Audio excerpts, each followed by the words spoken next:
Hello? Ah. No, the action screen.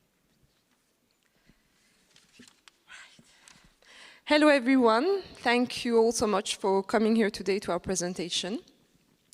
My name is Ladan Anoushfar. I'm a senior video producer at CNN, and I lead the As Equals team, which is the gender inequality team at CNN. So we do investigations, articles, TV packages, videos, events, and we mainly do reporting on systemic gender inequality in low and middle income countries. And so, as part of our work, impact is plays a very, very big role in our work. And often we ask ourselves, is it enough to just highlight a problem, especially when it comes down to gender inequality? How, if shaped differently, our stories could go an extra mile, could be used by the communities as a tool. Could be used by the communities we are reporting on. So those are a lot of the questions we ask ourselves, and therefore today we have this fantastic panel who will also help us answer some of these questions, going through very specific examples.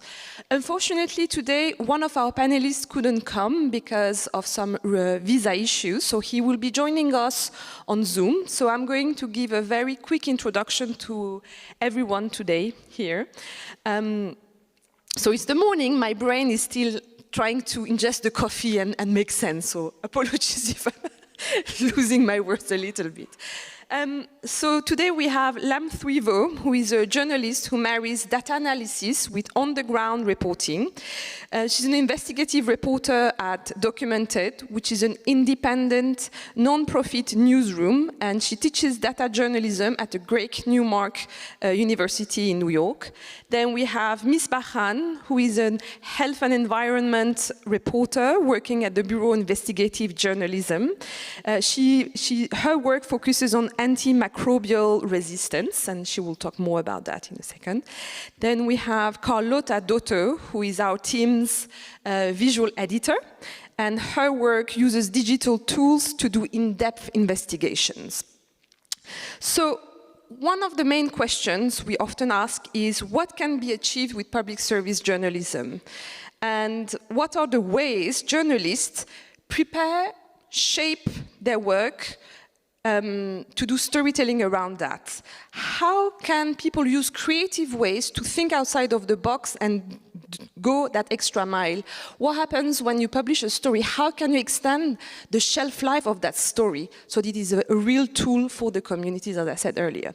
So I'm going to pass the baton to Lam, because I can't speak anymore. Okay, maybe go to next. Good morning, everyone. Thank you for making it here. I'm also a professor. You will notice this in how I speak to you and how I talk about things. My name is Lam Thuy Vo. I'm an investigative reporter with Documented. And what might be interesting for you to know is that Documented is an institution that serves immigrant audiences in New York. That means that our first and foremost, most important audience is immigrants. And for that, we have kind of like oftentimes started by listening rather than assigning stories, rather than looking at things. And as an investigative reporter, that means doing a needs assessment when it comes to information before you even start.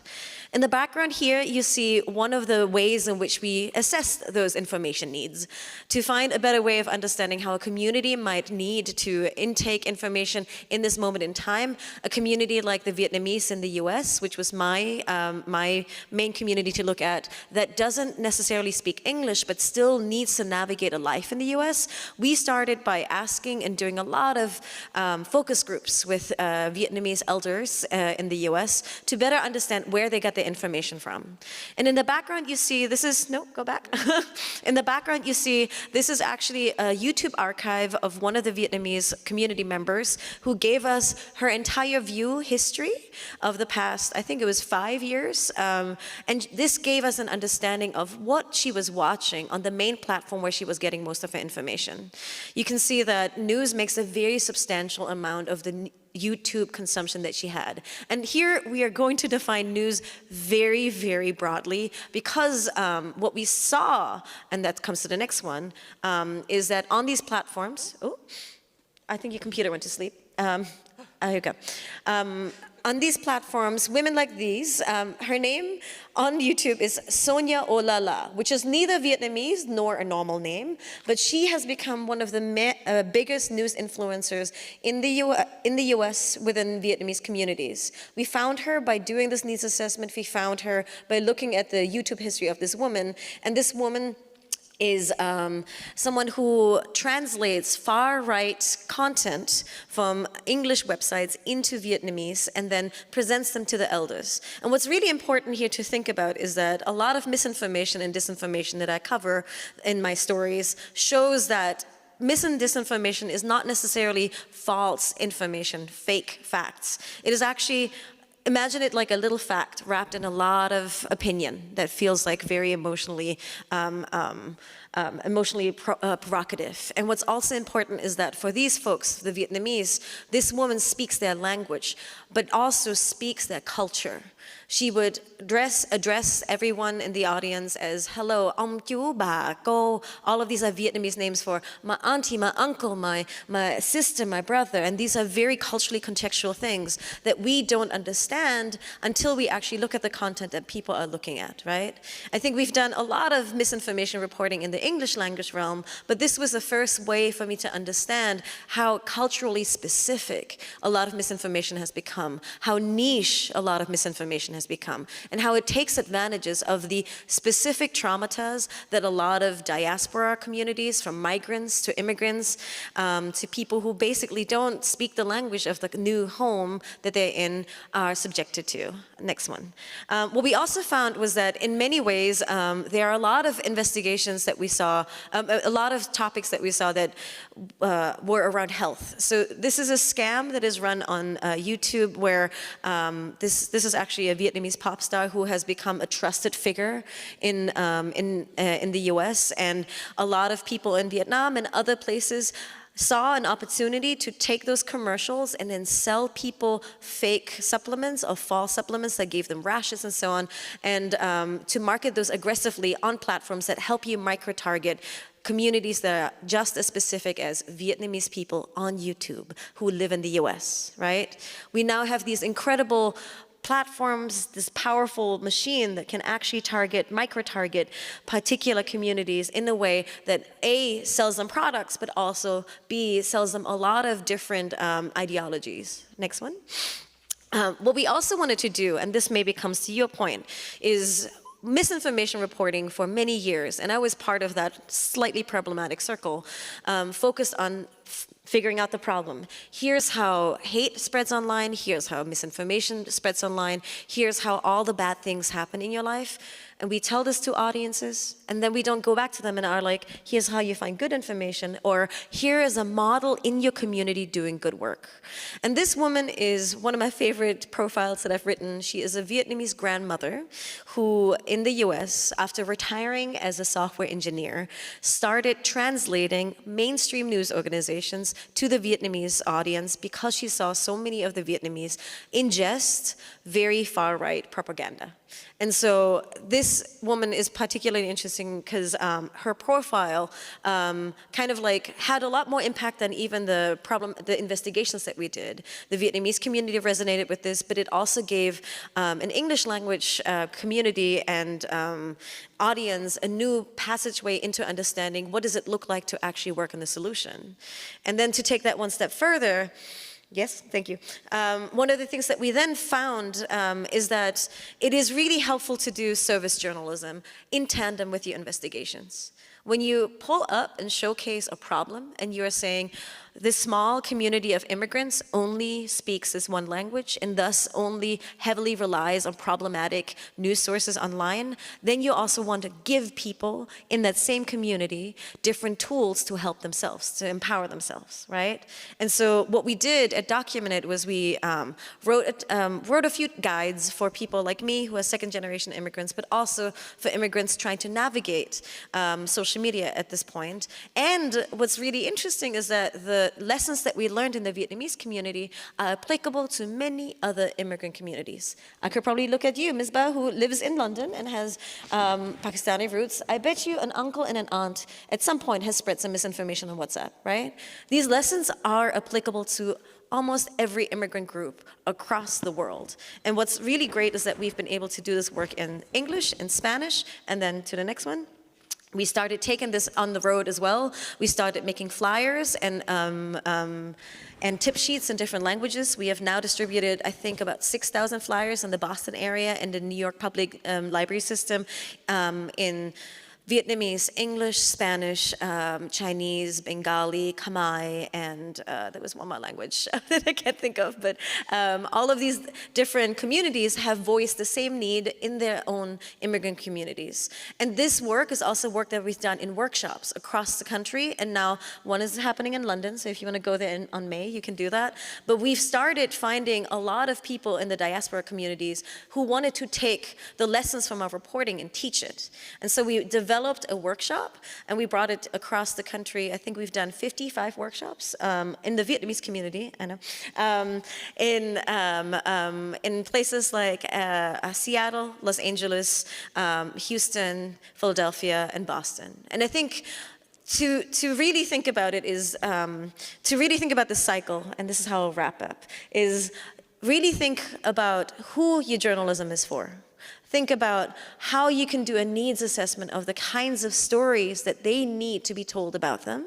Then tell those stories, but don't stop at the stories, at the investigations. Find ways to incorporate solutions journalism, where someone models a solution, and even service journalism, where you empower your audiences with the kind of journalism that can help them take actions in this moment when they are looking at a really horrible problem. Thank you. Next, Misbah. Thank you. Try following up through that. So yes, like Ladan mentioned, I'm a health and environment reporter at the Bureau of Investigative Journalism. I focus on something called antimicrobial resistance, which is as technical and difficult as the name sounds. But it affects all of us, and it impacts all of us. And so it featured at the last UN General Assembly in September as the health topic that was covered by member states. Antibiotic resistance, antimicrobial resistance, essentially the same thing. Basically, our overuse of antibiotics across the world in different sectors has now led to these superbugs that fail to respond to treatments that once worked. And a lot of the time, the reporting that covered this issue very much focused on the big numbers that, you know, by 2050, 39 million people would have died due to antimicrobial resistance. Or you'll have really technical, scientific heavy reporting in the news around the microbiology behind this topic. But what we really wanted to do for UNGA, to get politicians and policymakers to take it seriously, was focus around photography. So we traveled to a number of countries over the last year or so, collecting stories from patients that had experienced antimicrobial resistance and tried to bring it to the main stage in the surrounding events to the UN General Assembly. It wasn't, I would say, so part of this project, it was a series of stories, and a part of the project was gender focused, because women are, women and people with female anatomy are 30 times more likely to get a urinary tract infection. They're also more likely to get a drug-resistant infection, and that can lead to chronic UTIs. I'm sure many people in this room have either experienced a UTI or know someone that's had a UTI and have gone to the doctor to get an antibiotic, and usually it resolves itself. But these women were living with the chronic infections for a very long time. So you have Tamara, who had the infection, I think, for almost over 10 years, constantly going through cycles of antibiotics and also having experienced superbug infections that just wouldn't go away. A key part of the process, so the photographers we worked with, each one was in country. It wasn't myself that was doing the photography, but guiding the photography was that we really wanted to show the power of the people themselves in this. And then, so we let them also guide how they wanted to be photographed and what they were comfortable with. So we also met with Autumn, who had also had gone through chronic UTIs for a number of years. And we got this really powerful image through that project. And she was comfortable enough for being vulnerable enough in front of camera for her story to be told, because she felt like others needed to know what she was going through. And there was a disconnect between her experiences and what people understood of the issue, to the point that doctors weren't even taking her as seriously anymore. There was another step, a process that we wanted. So we went to Ethiopia, to Dessie in particular, and met with mothers. So this is neonatal sepsis. So when, what happens is, especially in sub-Saharan Africa, a baby is born and they're more likely to also contract an infection because they're born in circumstances that don't have the best infection prevention and control or clean water access. And so because they're more likely to get the infection, it is also more likely to be drug resistant, because sub-Saharan Africa is where most of the drug resistant infections happen across the world. They don't necessarily know why, because that's also the region where the least amount of antibiotics are used. But it's kind of like climate change, where the overuse is done, is done somewhere else, but the burden is felt in the most low resource settings. Very key to this was, I didn't want this to be another sort of sob story, we're telling a story from Africa type of perception. We wanted to show the power of the mothers and what they were going through, and so that was very much the guidance we were giving to the photographer as well, that when they were photographing the mothers, they were at an angle in a position that showed the strength of the mother. We don't want to say that we empowered them, it was their power in themselves, we just wanted to bring it through the photography. And so there was a very robust consent process, everyone knew where their photographs were going to end up, and they were happy to share their stories even though they were in the most vulnerable state. The next pictures of another mother, Fatima, who had her baby Rahmat. Unfortunately, by the time I ended up at the desk, Rahmat actually didn't survive, but she was also, Fatima was telling us her story, and again, I wanted to photograph in her way that showed her strength and her bond with her child, rather than just gaining sympathy, but also getting policymakers to take the issue seriously, because these are the people that are being impacted by this really scientific and technical heavy subject. The third part of this, I would say, so the next, is more gender conscious rather than gender focused. So when I was in Pakistan, in Peshawar, I'm from an ethnic group called Pashtuns. Pashtun men are usually shown in a light that is quite, very much Taliban-esque is the word that I would use. They're seen as, there's loads of stereotypes, even within the UK, and so that was something that I really wanted to bring to the forefront in this project. It wasn't just women and children that are impacted by AMR, even though they are disproportionately the ones, it is also men. And I wanted to show the side of Pashtun men that I know. And so we made sure to show a father and a son, who again are from a similar region that's only reported on in terms of wars and terrorism, to show how they're impacted by a global health threat too. So this is Ukasha, the son. He has drug-resistant typhoid, had been in hospital for 2 weeks, was on one of the strongest antibiotics, extremely expensive, and was getting better at this point, but was also actually still going through a series of fevers that the doctor wasn't sure as to why, but it was suspected that the typhoid had spread throughout the entire village and undetected by the government, and it made all of the children sick with a version of typhoid that could only be treated with a very drug-resistant form of it. And the last man, again, we met him in hospital. He had, I kept the picture of his foot out of this to, for sensitivities, but he was also very much happy to share his story. And again, including him, he was a 50-year-old embroiderer in the north of Pakistan that had traveled all this way to try and get treatment for his foot. And he was out of commission, and it impacted him economically, which was a significant impact of drug-resistant infections. You might not necessarily die from the infections, but you'll be put out of work for a very long time because the infections are so hard to treat. That was something that we really wanted to also demonstrate, so it's not just the sort of health impact, it's the economic and financial impact to these patients as well during our reporting. So that was basically how we centered it and managed to get the photography in a lot of rooms, and we got a lot of feedback in terms of how much impact it's created, and we're still presenting it in rooms that are trying to translate this very complex subject in a more humanized way. And you managed to change policies, right? Or work on policies? We're working on it. So I'm working on a policy paper at the moment. So like the Intergovernmental Panel for Climate Change, the IPCC, they're trying to build another one for antimicrobial resistance, so this international panel. And we're currently working on a policy paper that will hopefully then be taking this sort of perspective from the ground into that policy paper for the panel to be taking into consideration when it does come out with its evidence. Thank you. Next, Carlotta.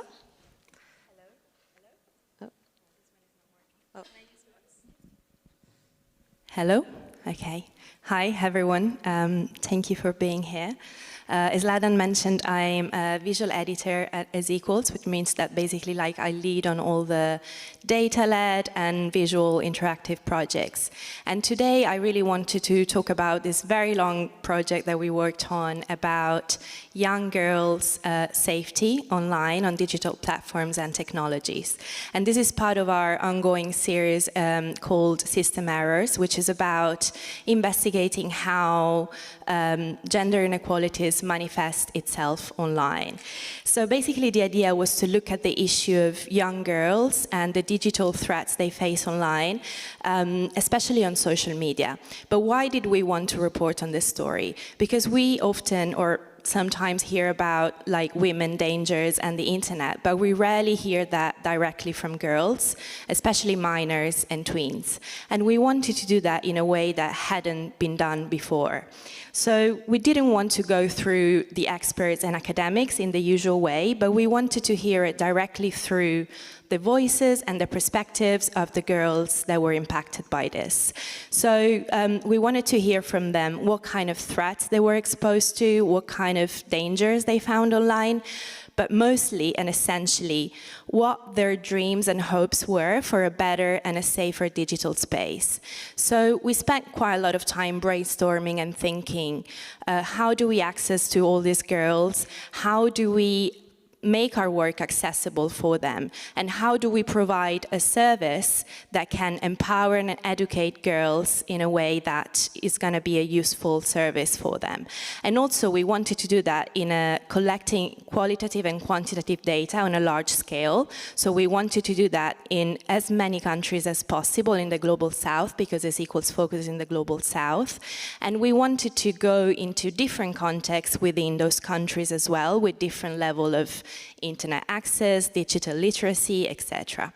So the solution to this came to pairing with an NGO, Plan International, that already had this very extensive network of girls across many different countries, from Colombia to the Philippines, in very remote rural areas as well as in big cities. So we decided to survey the girls to understand better the kind of digital harms they faced, from discrimination, hate speech, exposure to mis and disinformation, sexual harassment. And Plan International and As Equals team, we sat down together to brainstorm all sorts of things. For example, how do we best phrase the questions in a way that makes sense and protect the girls? Which countries, which community we go to, and what kind of service we can provide for them. So we ended up surveying over 600 girls across nine countries in South America, Africa, and Asia. And they were aged between 13 years old and 24. And the results were quite striking. I'm just mentioning some of those, but 75% of the girls, some of them as young as 13, have faced online harms at least once in their life, and many of them face this every month. Also, almost half of them said that they have received unwanted sexual images and videos, and also 30% said that they came across ways to become thinner or how to self-harm. Another very interesting finding for us was that girls are actually pretty savvy about the dangers online, and they think their parents don't know much, and that it's up to them to be responsible to build resilience against this. But also what they want is from platforms, authorities, and even their families to do more to protect them. And then another part of our research in the way we designed it was to basically organize focus groups with these girls in 3 different locations. We went in Malawi, in Brazil, and in the Philippines. And we presented, it was about 70 girls, we presented them with different case studies of digital threats, and we let them discuss potential responses and solutions. And this provided them with a safe space for them to share their experiences, their fears, and also their hopes for what a better digital space could look like in the future. So if I had to summarize some takeaways of this project, the first thing that was very helpful for us was to pair with an NGO that already had that extensive network and relation of trust with the people that we were trying to reach out to. Also, the harvesting this large set of data was very helpful for other journalists and news organizations to share the numbers and keep the project alive in a way. Also, the visual presentation was quite important for us. It turned out to be like an interactive on our digital platforms in which we mixed the voices of the girls, the voices of the experts, and the data from the survey. And the way we did it, it was quite innovative, I would say. Like each dot in the interactive represent one girl, one of the 600 girls, and as the user scroll down, the dots move around to form the different answers to the survey. And also illustrations of the girls because we wanted to protect their identities and don't show their pictures. And this also allowed us to go for a quite multi-platform approach. And we wanted to target audience of different age range as well. So we spread our project across TikTok, Instagram Reels, YouTube, podcasts, and even TV news channels. And then the last thing that we did, finally, was to try and have even more impact, bringing our project from online to offline, organizing all sorts of events and roundtables. We did a recent one at the Rockefeller Center in New York, in which we brought together tech experts, platforms, all sorts of people in the sector to show our findings and discussing potential responses together. Thank you very much, Carlotta. So I'm going to shut down. Next, we're going to move to the Zoom call with Peter, who sadly couldn't make it today, but we have him on a giant image at the back on Zoom. So Peter, the floor is yours. If you want to do a quick intro and let me know when you want me to go back to the presentation. Okay. Oh, hi, everyone, and thank you so much for coming. And sad I couldn't be there, but anyway, we will get to share ideas and hopefully we can have a very fruitful conversation. And my name is Peter Murimi, and I work with BBC Africa Eye. And we produce roughly around 20 films a year. All of them are from Africa. But what is really unique, like we really try to work with the local communities, and almost all the ideas come from the grassroots, and they sort of come to us, and we sort of try to make the grassroots to go Pan-African and more than that international. So maybe we can show you the first picture, please. That one. Go back to my computer, please. Thank you.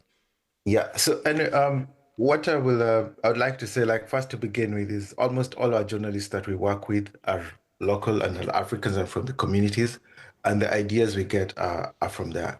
So one of the first examples we're going to talk about is basically gender-based violence, which has been a big issue.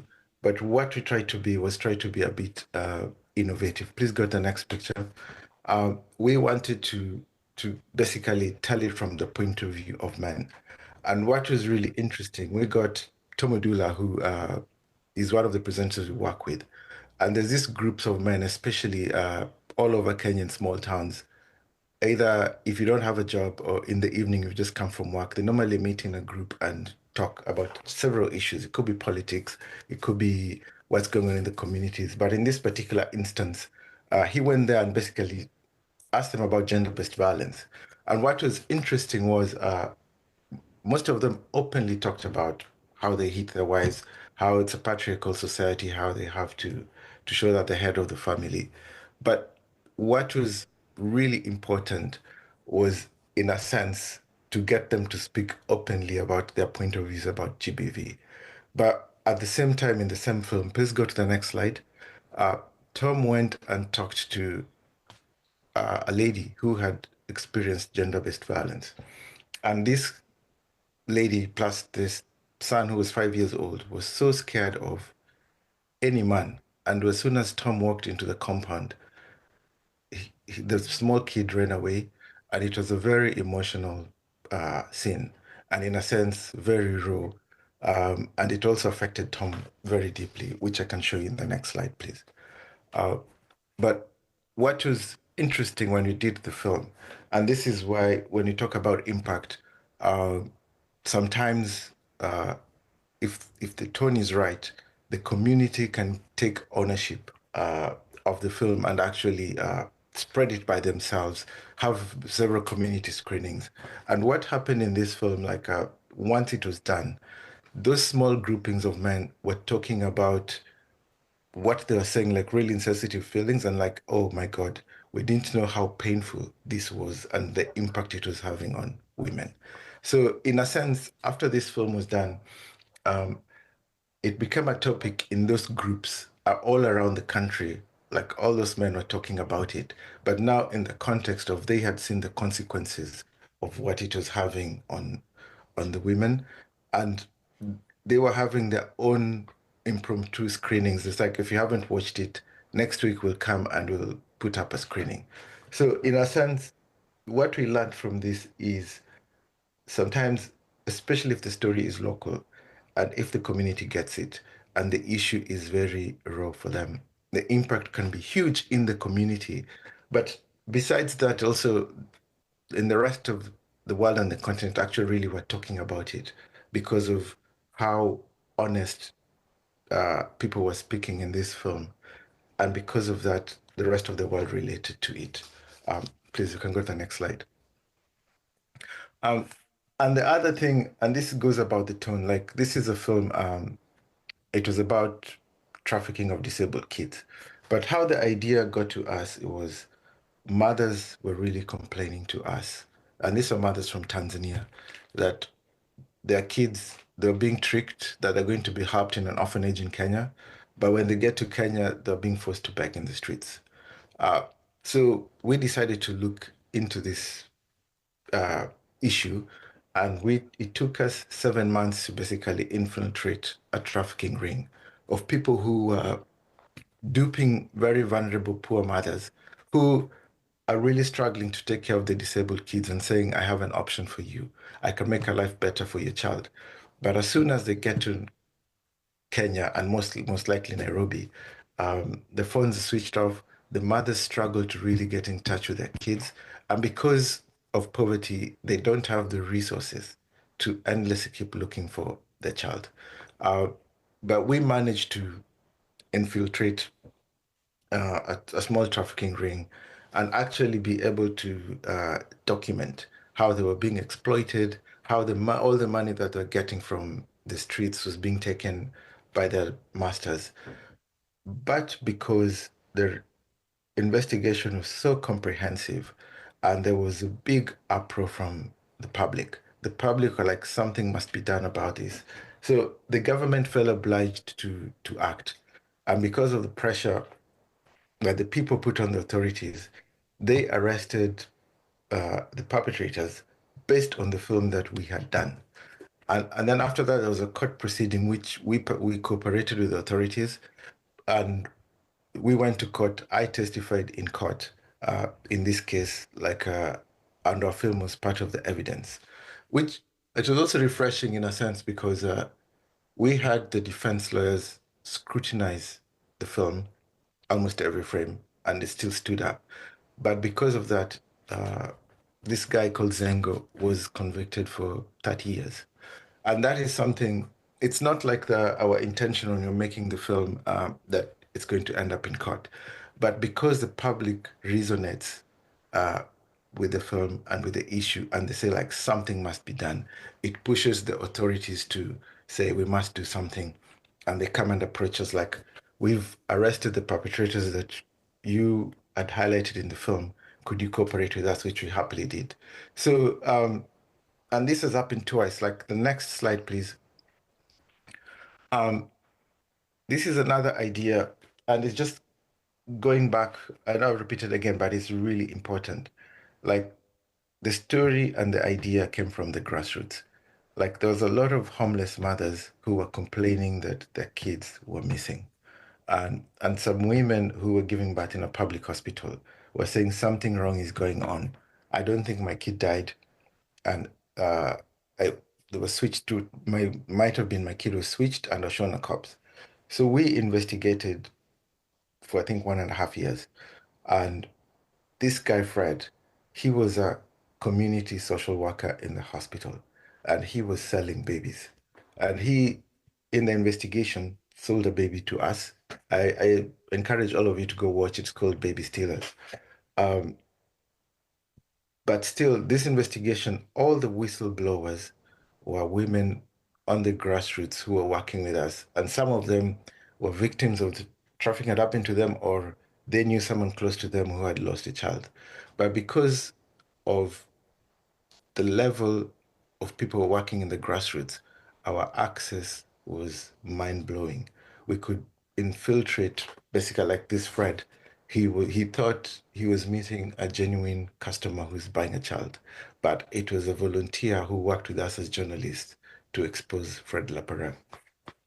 And that, to us, I guess, is our mantra as Africa Eye, like working with grassroots and making local stories. And actually, they have real impact. Like this Fred was also jailed for 25 years, but also it was a huge story across Africa and beyond. Like also, in a sense, what we do talks to very small communities, but it ends up talking to the whole world, like the community showing the world what is important to them.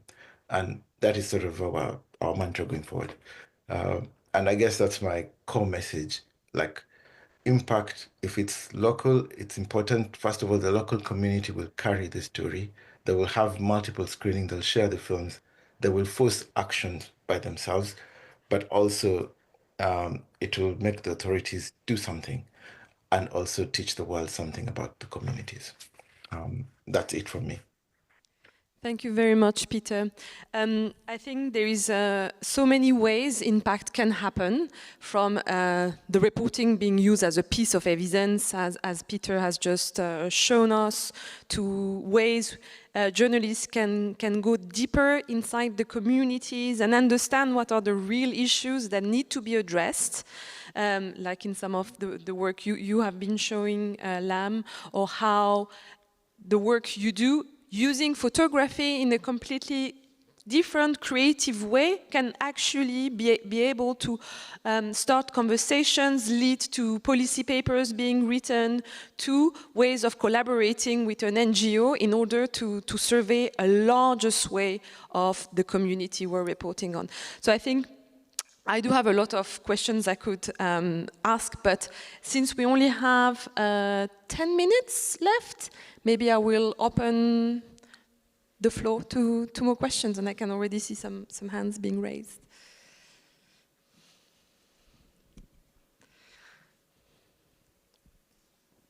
Hello.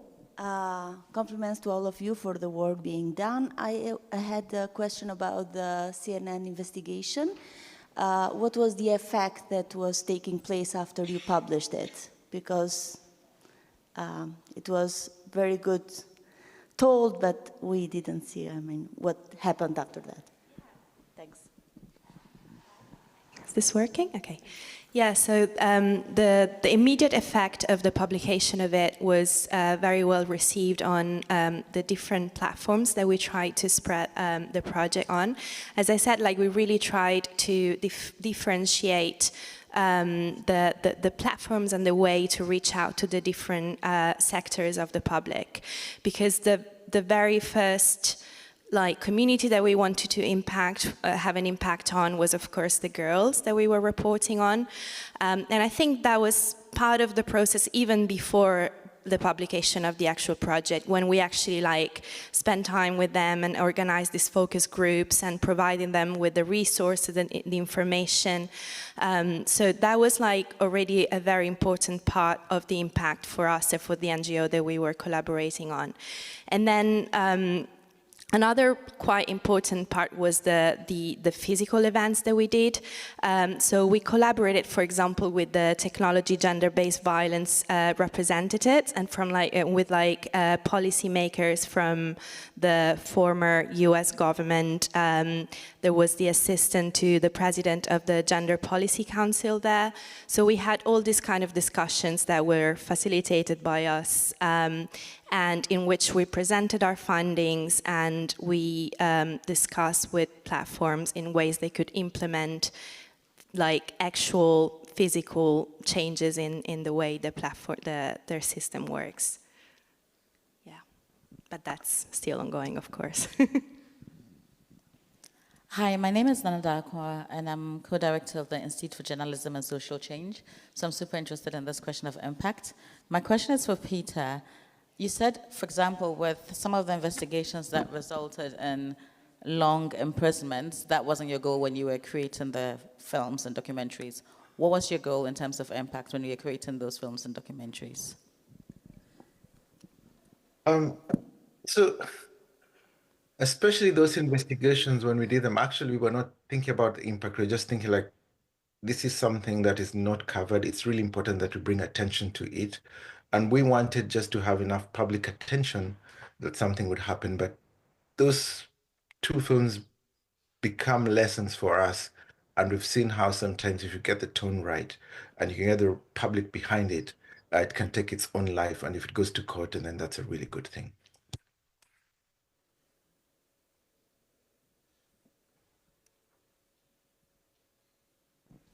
Hello, good morning.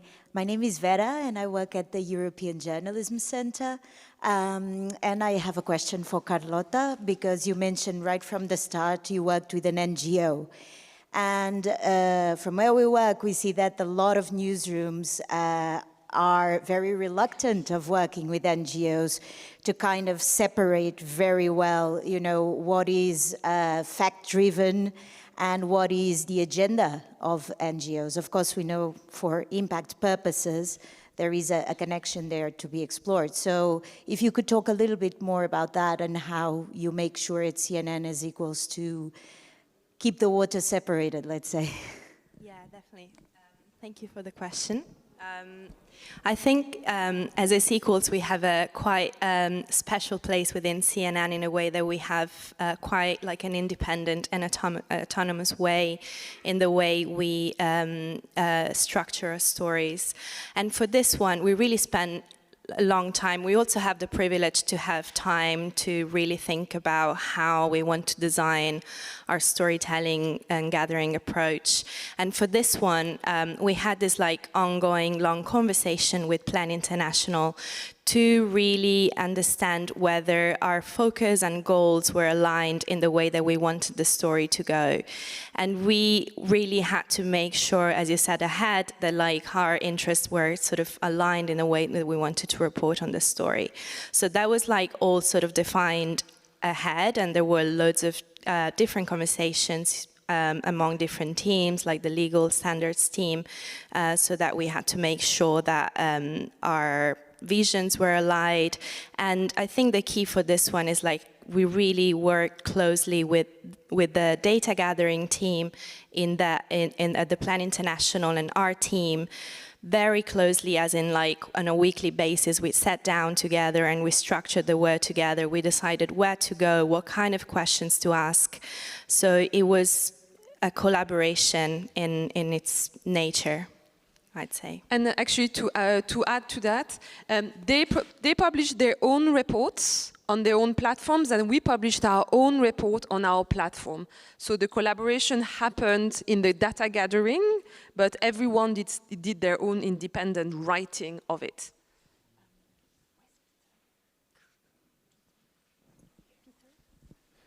Hi, thanks. My name is Peter Young. I'm just a lowly freelance reporter.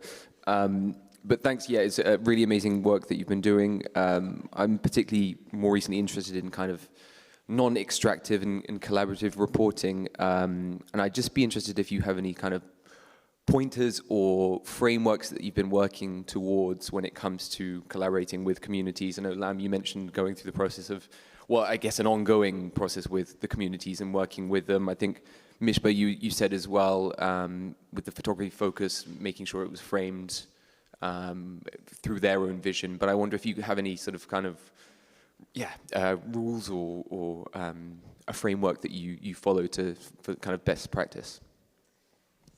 I think one of the things that might be really important is you come back. You have to be accountable to the people that you report on. So when we did a needs assessment with a community in Oakland, we basically came back and then did reporting that came out of that grassroots community, did a workshop with them, and then also continued to stay in touch with them. And I think that is one way in which, for example, if you do a lot of national reporting, you go, you do your story and you leave, you might not have that accountability mechanism that then continues with that. And that also means making your editors care about this over time and making sure that you can continue to do follow-ups on particular stories. I think a lot of people think that when you've done one big investigation about this very niche topic, that's enough, you should be done with that. And that means that you as a reporter will probably have to also advocate for the stories that continue to crop up from that to be important enough for the editors to do. And in terms of frameworks, I think a lot of it has to do with figuring out how to make sure that people have agency throughout every single step. So that you don't just come and are like, give me your data so that I can look into what you have like watched on YouTube for the past 3 years. No, I think you have to really come in with the idea of like, you're doing a risk assessment with them of what it means to participate in a story.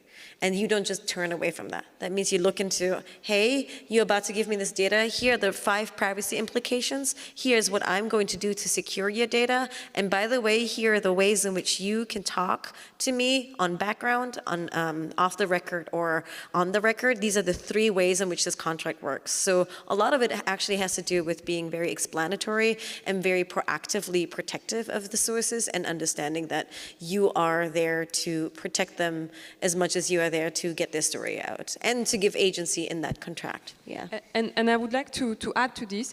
I think it's all about a new way of thinking about the story, because that same story, you could do it in a very quick, in a very quick linear way, or you can step back, think, if I frame it slightly differently, if I look at what is the gap in the media, what is not being told, but what is really happening, doing a lot of research. Obviously, you need to have the luxury of time, which often on CNN as equals we do, but it's all about changing the mindsets on why, like really questioning, why am I telling this story? What's going to be the impact of it? If I slightly focus it on let's say the industry rather than a hero character or a victim character, how does that change the message and how can that be used in a different way, or how can that be read in a different way? So it's a lot of stepping back once you come across a very cool story, for example, like as journalists, we all get very excited when we come across something that is potentially has a very sexy headline or whatever, but you're just stepping back, thinking, how can I frame this differently so that my story lives longer?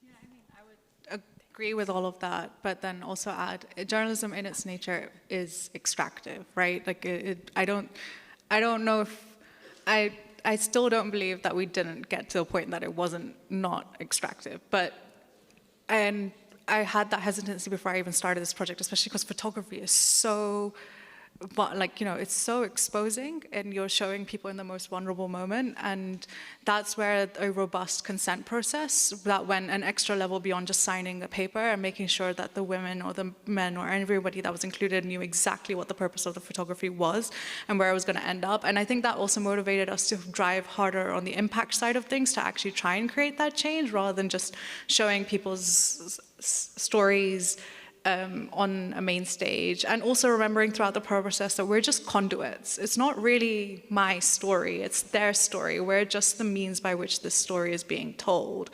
And it needs to be done with the utmost respect and keeping that in mind, and going back, like we said, going back to the communities over and over again and making sure. So we were in touch with the doctors constantly that we were talking to, which again, I mean, I would criticize myself on that, where there's a power imbalance because the doctors are the mediators and the patient wasn't someone that we could directly get back to.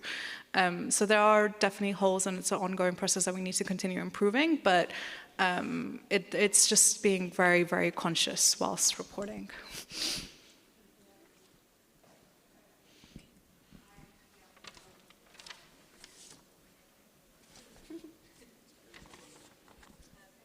It's over? Ah, it's over apparently. Sorry.